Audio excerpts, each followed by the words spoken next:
Now, welcome back, guys. Welcome back. Welcome back. We're the biggest agricultural podcast in the country. I'm claiming it. I know we haven't yet gotten there, but I'm claiming it. I believe before this year ends, we're going to hit it. We're going to hit over 1,000 subscribers. We're going to get there.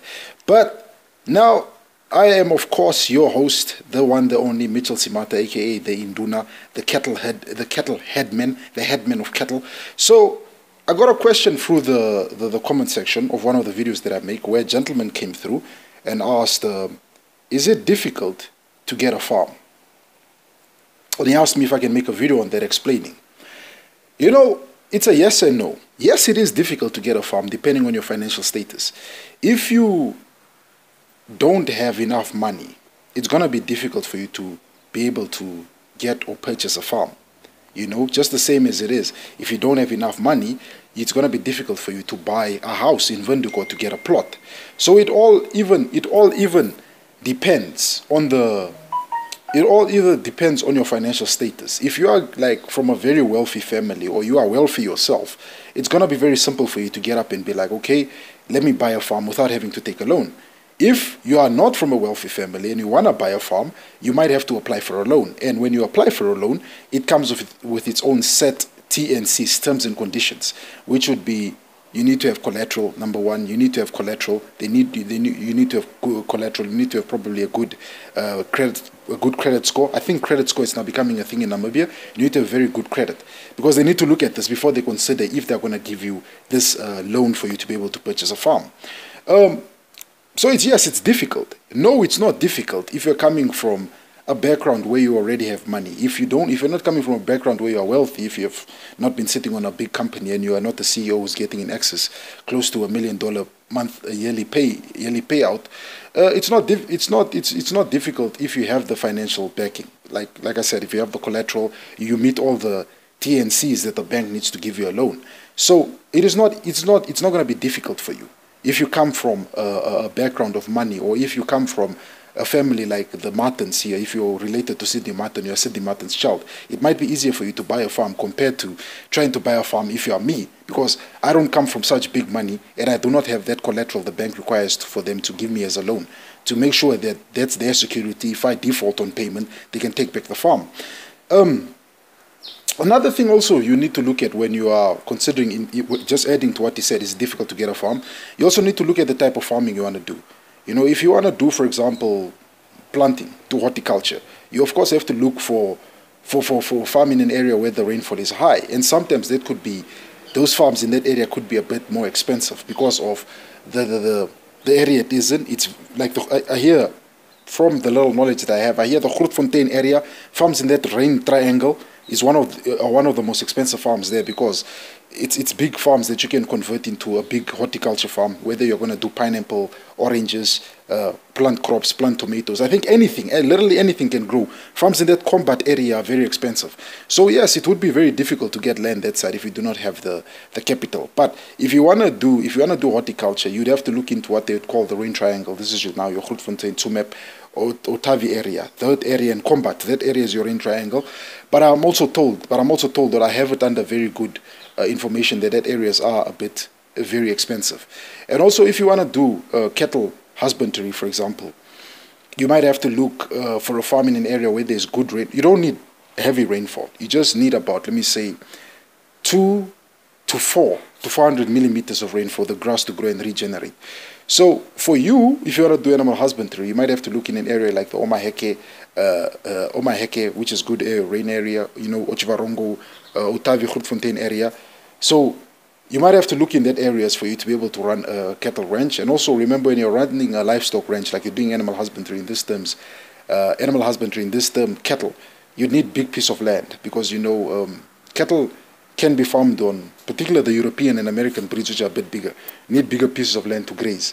You know, like we were running like a herd of 70 animals, herd of 70 Simbras and some Brahmans on a camp of 700 hectares. So those are some of the type of things you have to look at. So is it difficult to get land? I said yes and no. It depends how your financial standings look like.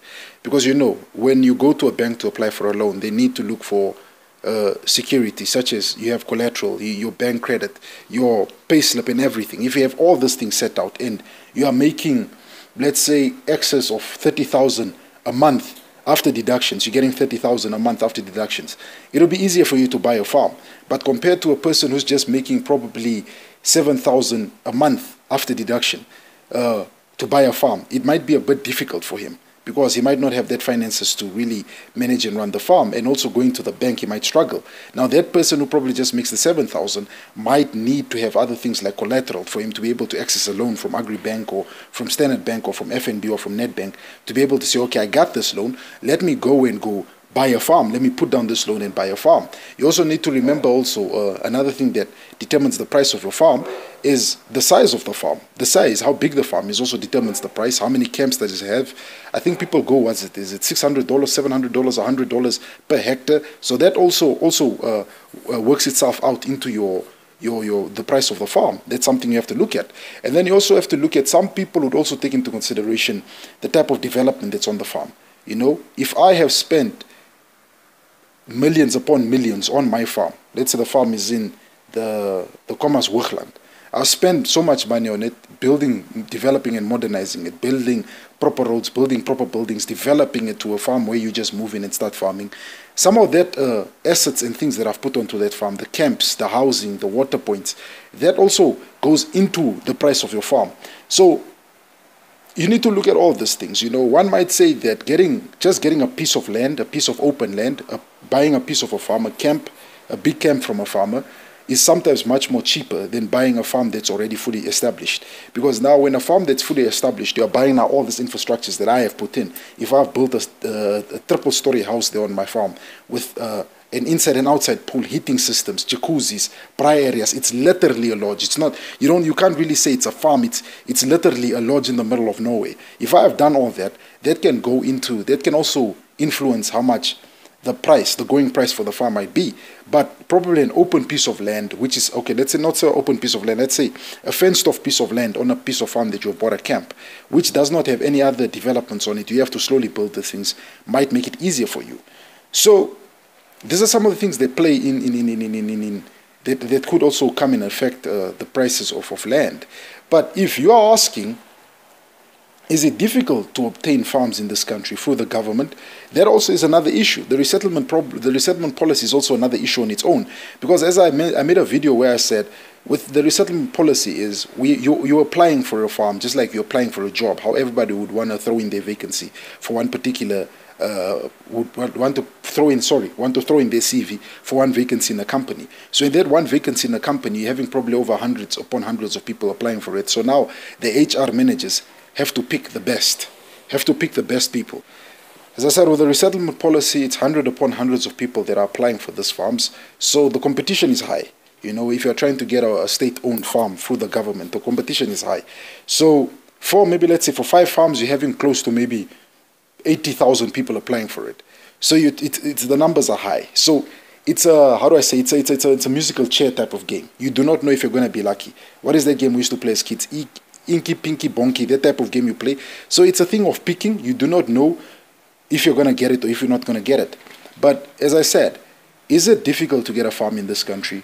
Not really. If you have the finances, it's easier for you. It's open season. You can decide wherever you want to buy this farm, what type of farm, how big should it be.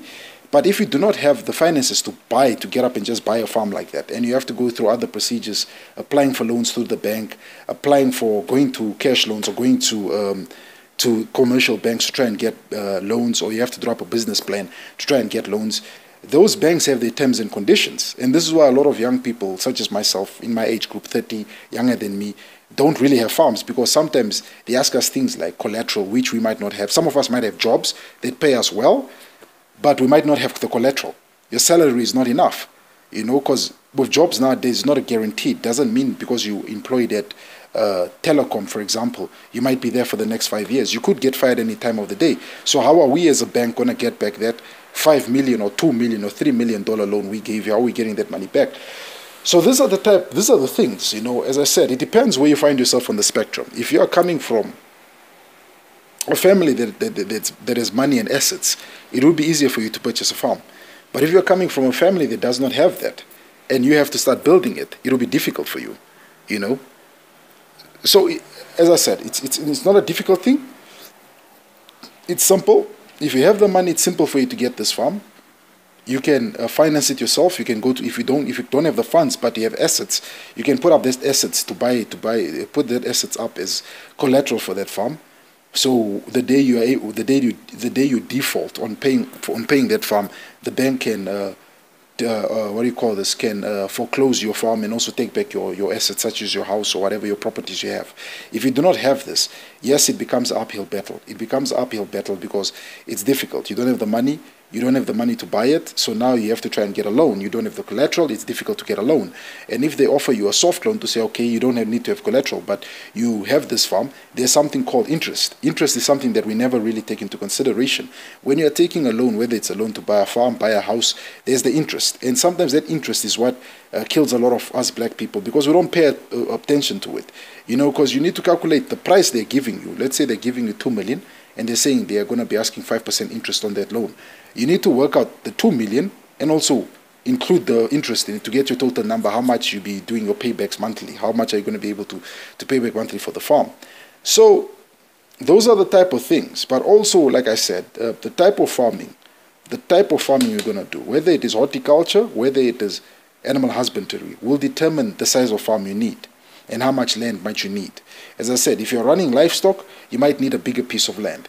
If you're plowing, let's say you're plowing 100 hectares of maize, that's all you need on your farm. You know, that's all you need. You don't need a huge piece of land. You just need a substantial piece of land. But it also something that we don't take a look at when it comes to farms, that make our farms a bit expensive sometimes, are the infrastructures on it. When I mean infrastructures, I mean like your water infrastructure. Do you have borehole water, underground water? Is that the water that you guys are using on the farm? Or are you getting water from the municipality or the town council or the village council?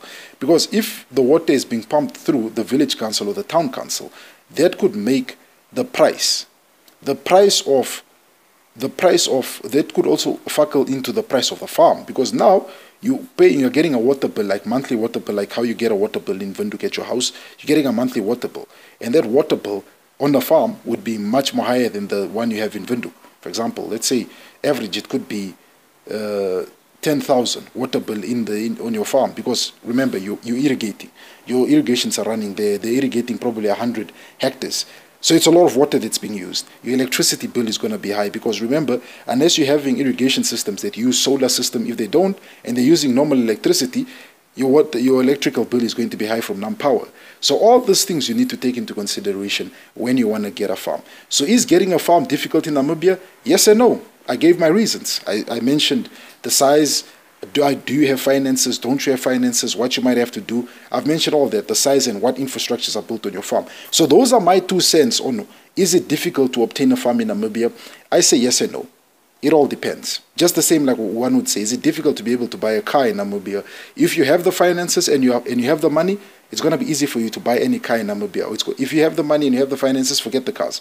If you have the money and you have the finances, it's going to be easy for you to buy any farm in Namibia. If you don't have the money and the finances in Namibia, if you don't have the money and finances behind you, you might not be able to buy a farm, or you might not be able to get the farm you want. You might be given a farm. Like let's say you're applying for a resettlement farm. The farm you wanted was the one in the Grootfontein, because you want to do horticulture, but you're unsuccessful to get that. You are given a farm probably down south, where there is not the type of rainfall you want to get, because you want to do a particular style of farming. Now you are in this area. So it depends. If you have the money, you have the freedom to buy whatever farm you want to. If you don't have that, you might have to take it or leave it. You might have to take whatever they give you. And sometimes what they give you is not what you want, but you have to make it work. So those are my 2 cents, guys. Those are my 2 cents on, is it difficult to obtain a farm in Namibia? It's a yes and no. I gave my reasons. I'm looking forward to the comments here, what you guys think about this. For now, guys, enjoy your Wednesday and have yourself a happy Easter. Don't drink and drive. Don't do anything crazy. Remember to wear your mask and always social distance. Have a good evening.